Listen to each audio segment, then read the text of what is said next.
I used to be a super creative kid. I was an artist when I was a kid. I was designing, I wanted to be a car designer. I was drawing cars all the time. And then I became a super boring young adult. I became a Swiss engineer.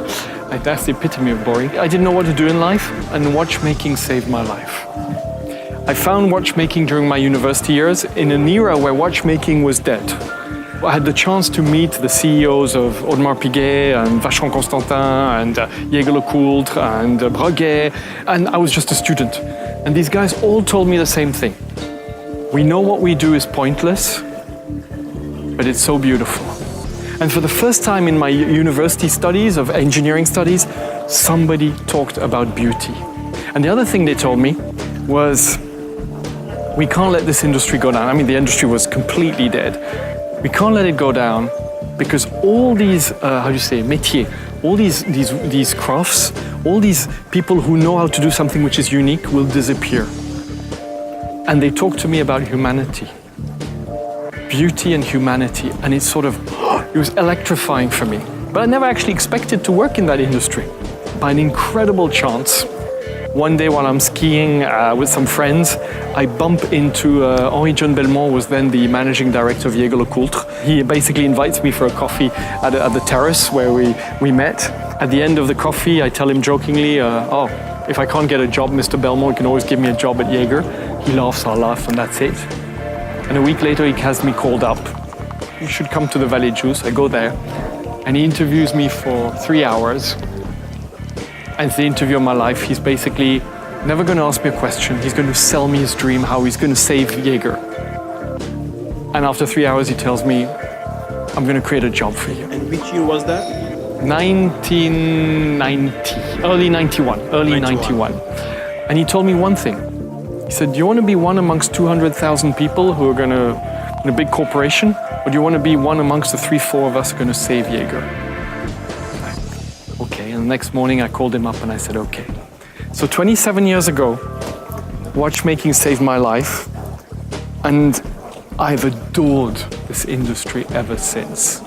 I was lucky 7 years at Jaeger. Basically, I learned virtually everything I know. Then 7 years at Harry Winston, when Harry Winston Timepieces was minute and we had to save the company and grow it. And then it's MB&F. Then it's my dream. My dream is to create only what I believe in and not to ever think of what could sell. I actually never think of a client. I never think if something is sellable. I create what I would like to have. It's 100% selfish, but that's what makes me proud. And as an artist, you shouldn't be thinking of what will sell, because then you go from an artist to become a marketeer. And that's when all the watches start looking the same, because all these marketeers, they want to please everybody. We create what we believe in, and we only work with people who share the same values. Hence, MB&F and Friends. And honestly, when I created the brand 13 years ago, everybody told me it's the worst name ever in the history of watchmaking. You can't call your brand Unfriends. It's not serious. You are creating super complicated watches. You can't call it Unfriends. I said, I don't have a better name. And it's interesting because success makes you sexy, you know? 13 years later, everybody says, oh, great name. It's like, where were you 13 years ago? I've only got 2 talents, if that. One is I think completely differently to most people. And as a kid, it was terrible for me. I was the kid who never had any friends because I was the weird guy. And today, it's my biggest asset. And the other thing is, I think I've got an aptitude to bring great people around me. I just have ideas.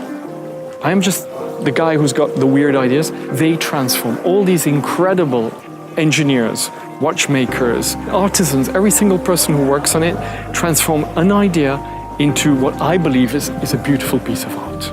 I'd always said we would never be more than 15. Clearly that didn't work out. And we're 25. We work with about 40 different artisans outside. So what do we do? All the ideas come from us.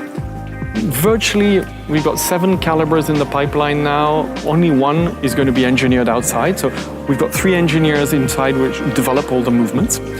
Then we go and have all the parts made. bring them all in and assemble, of course do the quality control and deliver. But now we've started our own workshops.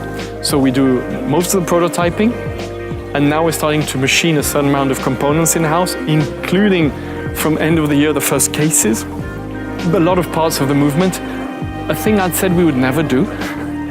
But at the end of the day, it's a question of control.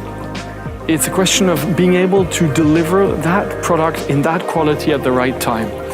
We're a little company which was founded with my little savings 13 years ago. We have no shareholders. I have never put a cent more than my initial savings in the company. So cash flow is the whole story. You need to be able to deliver a product in quality and time. And you can't have 450 components finished and one is not coming on time, it's coming 4 months late, because then you're dead. To make sure that this company is going to be there in the years to come, you actually have to integrate a certain amount of métier.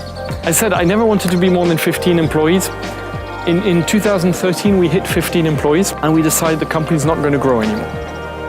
So we haven't grown. We've gone from 15 to 25, but the revenue is always the same. And we're actually crafting less pieces every year. We're crafting 280 pieces in those days, then it was 275, then 245.